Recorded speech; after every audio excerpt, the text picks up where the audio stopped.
మీ తెలుగు నేస్తం Telugu stop app వెంటనే play store, app store లో డౌన్లోడ్ చేసుకోండి. ప్రతిక్షణం అన్ని తెలుగు వార్త విశేషాలతో పాటు మీ లోకల్ ప్రాంత వార్తలు కూడా సులభముగా తెలుసుకోండి. ముఖ్యంగా చెప్పాలంటే హిందూ సంప్రదాయం ప్రకారం మనం ఎల్లప్పుడూ కొన్ని ఆచారాలు, పద్ధతులను పాటిస్తూ ఉండాలి. ముఖ్యంగా జీవితంలోని కొన్ని ముఖ్యమైన ఘట్టాలకు గ్రహాలు, రాశులు, అనుకూల క్షణాలు తప్పకుండా చూస్తూ ఉంటారు. దాదాపు 3 నెలల వరకు శుభ సమయాలు లేవని జ్యోతిష్య నిపుణులు చెబుతున్నారు. అయితే మూడంలో కూడా కొన్ని పనులు చేయవచ్చని పండితులు చెబుతున్నారు. ముఖ్యంగా చెప్పాలంటే చిన్నపిల్లలకు మొదటిసారి అన్నం తినిపించడానికి అన్నప్రాసన్న నిర్వహిస్తారు.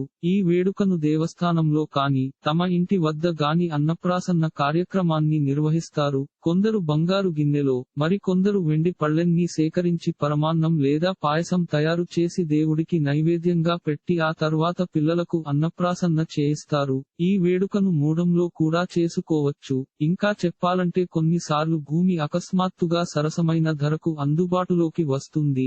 ఈ సమయంలో భూమిని కొనవచ్చుని పండితులు చెబుతున్నారు. ఈ సమయంలో ఇప్పుడు మూడం ఉంది కదా అని ఆలోచించాల్సిన అవసరం లేదు.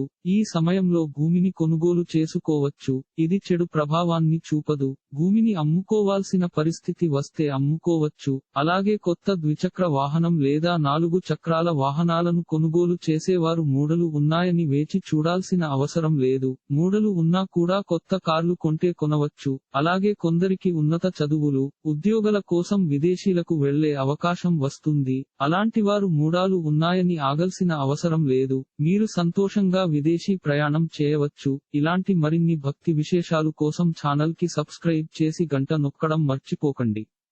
ఈ వీడియోని తోటి మిత్రులకి షేర్ చేయండి. మీ అభిప్రాయాన్ని కామెంట్ లో తెలపండి.